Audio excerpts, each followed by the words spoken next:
Olá, meus irmãos, que o Altíssimo abençoe a todos. Meus irmãos, o tema da mensagem de hoje é baseado no capítulo 3 do livro de Daniel, onde ali, logo no início, se fala sobre uma estátua de ouro que foi construída para que as pessoas se prostrassem a ela. Essa mensagem eu tenho certeza que vai abrir o seu entendimento sobre algumas coisas que acontecem em nossos dias e que a gente não assimila com o fato que aconteceu lá, nesse momento, em Daniel, mais precisamente ali no capítulo 3, onde conta um pouco dessa história, do que eles passaram lá. E é interessante a gente trazer para os dias de hoje, para a gente perceber que nada mudou, né? A Escritura, ela está aí para nos mostrar que os acontecimentos, eles se repetem. Aqui no capítulo 3 de Daniel, a gente tem aqui o rei Nabucodonosor, que era um representante da Babilônia, chamando a todos para se prostrar à estátua que ele havia mandado fazer dele. Ou seja, ele sendo ali o comandante de tudo, ele que comandava, que ordenava, que dava ordens para o povo do que fazer, o que não fazer, essa estátua, ela tinha uma representação de que se prostrando a ela não é um ato de adoração. É que se prostrar a ela representa que você está em conformidade com tudo aquilo que ele queria que você fizesse. Logo nos primeiros versos aqui de Daniel 3, a gente vê que ele chama a todos para se prostrar, e ele fala que quem não se prostrasse seria jogado numa fornalha de fogo ardente. Ou seja, quem está contra o que o sistema ensina é inimigo deles, e eles jogam na fornalha. É uma maneira também de aqueles que aceitaram o sistema, que se prostraram, quando vê, né, você na fornalha, eles acabam, né, vendo que se eles não ficarem a favor deles, eles também serão jogados lá. E ao mesmo tempo também, como eles compactuam todos agora da mesma ideia, né, eles se colocam todos contra aqueles que não se prostram a essa imagem, que no caso ali, aquela imagem era visível porque o povo precisava ver para crer. Velha aliança não está ligada à fé. Tudo era visível. Tudo era visível. Agora hoje, essa imagem não está levantada de forma visível para que as pessoas vejam. Essa imagem são os ensinamentos, que tem uma representação de uma imagem na mente das pessoas, aonde agora as pessoas ficam se prostrando a cada vez que elas praticam o que esses homens que trazem as escrituras do Pai para a carne, para a letra, ensinam. Todas as vezes que eles pegam algo que é para ser espiritual e trazem para a carne, e as pessoas aceitam isso, elas estão se prostrando à imagem. Porque o rei Nabucodonosor, ele é uma representação da Babilônia, do engano, do fermento. E quando a gente come disso, aceita comer isso, a gente está se entregando ao engano, dizendo: eu aceito comer isso.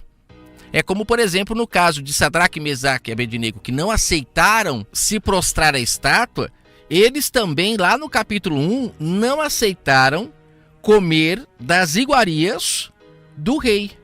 Olha, eles dispensaram, verso 16 de Daniel 1, eles dispensaram as iguarias e vinho do rei.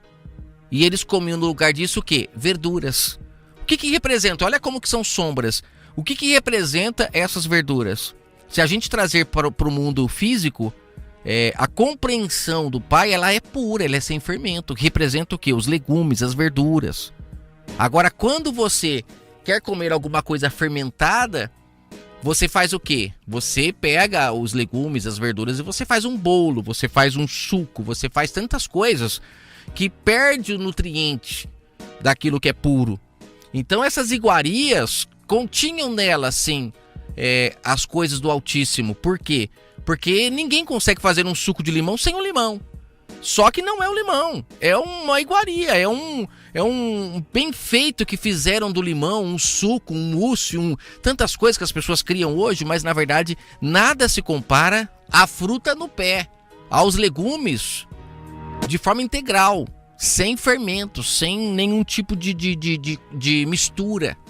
Então você percebe que eles não aceitaram. Então, por eles não aceitarem comer essas iguarias, esse vinho representa o quê? Os enganos da Babilônia. Não é a comida física, nem o vinho físico. Renove o seu entendimento. Conforme eles não comiam desse engano, desse fermento, quando se levantou a estátua, eles perceberam que aquilo era engano.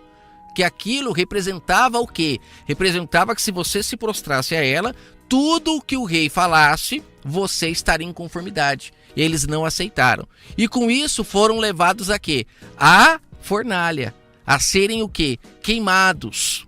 E de certa forma isso se torna uma zombação, onde as pessoas iriam rir deles, porque eles eram os únicos que estavam querendo ser diferentes do restante da humanidade. Não é assim que as pessoas fazem quando você fala que você não vai a templo, quando você fala que você não tem um pastor, homem físico aqui para seguir, quando você fala que você não pratica ritual de ceia, quando você fala que você não comemora, por exemplo, Natal, quando você fala que você não comemora a festa junina, quando você fala que você não comemora essas festas pagãs que foram criadas, você literalmente é jogado na fornalha. Está conseguindo entender? Você está conseguindo renovar o seu entendimento? Que nada mudou? Essa história está registrada no livro Bíblia para que a gente, ao ler, a gente consiga compreender o plano de ação da Babilônia, como que ela trabalha.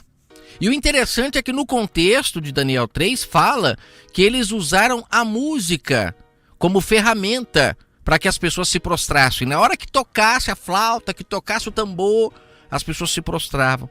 E a música hoje não é uma ferramenta incrível nesses lugares para que as pessoas aceitem de forma mais fácil tudo o que é falado. A música, ela afrouxa o nosso juízo, onde a gente consegue raciocinar. Ela deixa a gente flexível e aonde o engano entra.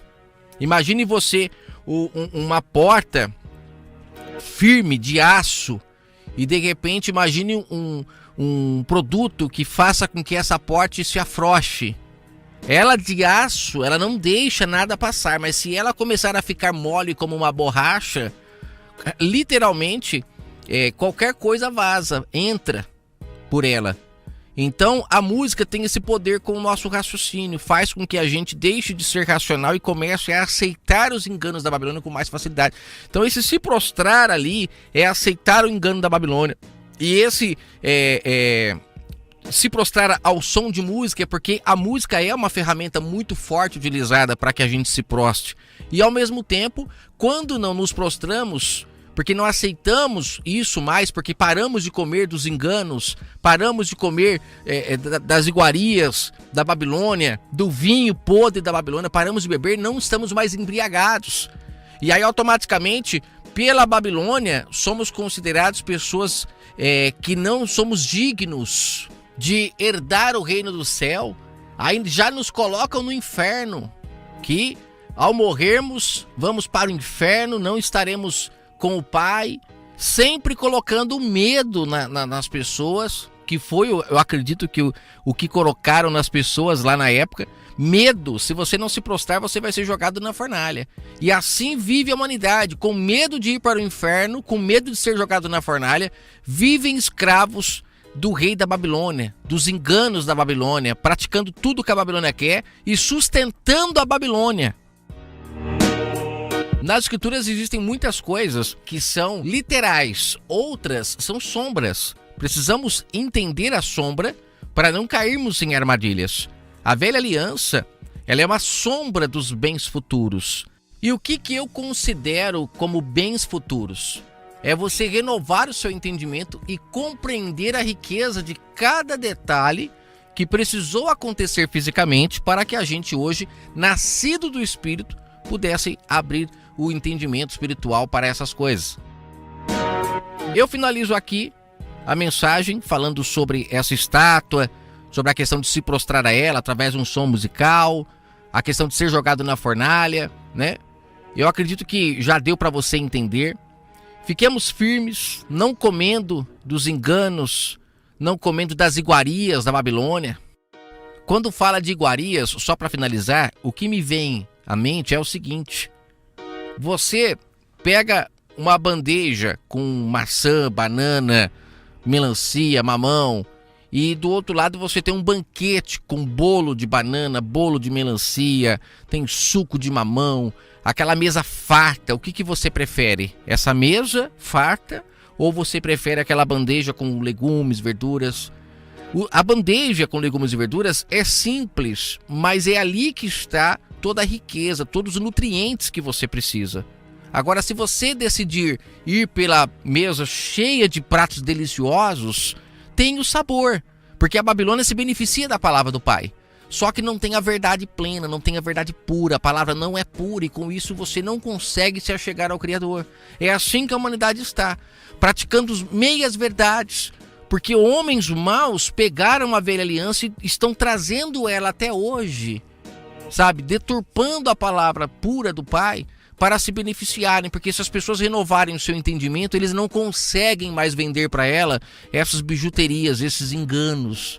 É por isso que nessa história a gente aprende essa lição maravilhosa, que Sadraque, Mesaque e Abednego, por não comer, porque essas iguarias representam o engano da Babilônia, por eles não aceitarem comer, eles conseguiram ter os olhos abertos quanto aos enganos e não aceitaram, né, o engano.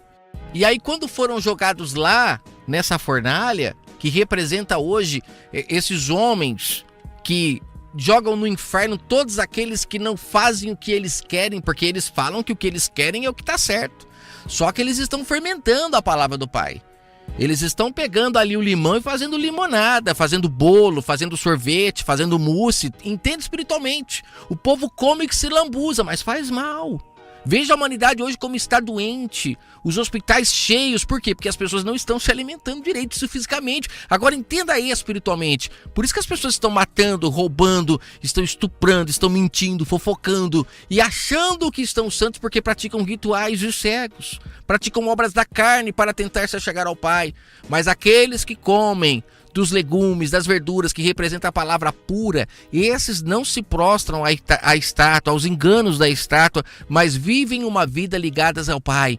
E quando chegar o momento onde esses homens dizem que quem não faz o que eles falam vão para o inferno, quando chegar o momento, verão se cumprir as palavras do Salvador, que ele disse lá em Mateus 25, a partir do verso 34, quando ele fala que colocará à sua direita todos aqueles que entrarão para o seu reino, que foi preparado desde a fundação do mundo. Lá ele não fala, venham todos vocês que não pararam de praticar rituais, que não saíram dos templos, que foram religiosos, não. Esse momento é um momento de inversão de valores, onde os últimos serão os primeiros, onde aqueles que ele chama para entrar nem sabiam por que estavam entrando. Quando foi que eu te vi com frio, com fome, com sede? Nem sabiam.